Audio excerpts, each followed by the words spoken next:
কুমড়ো মাছের কুমড়ো পাতায় ভাপাবো।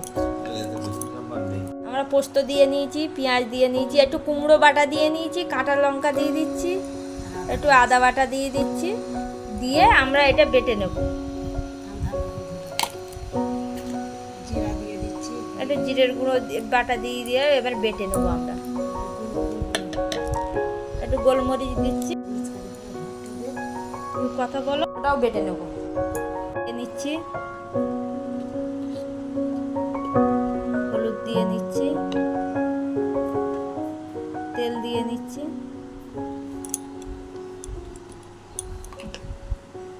মশলাটা দিয়ে দিচ্ছি, দিয়ে এবার মাখিয়ে নেব। মাখিয়ে পাতায় মোড়া হবে। এই যে কুমড়োর পাতা নিয়েছি আর এই মাছ নিয়েছি, নিচ্ছি,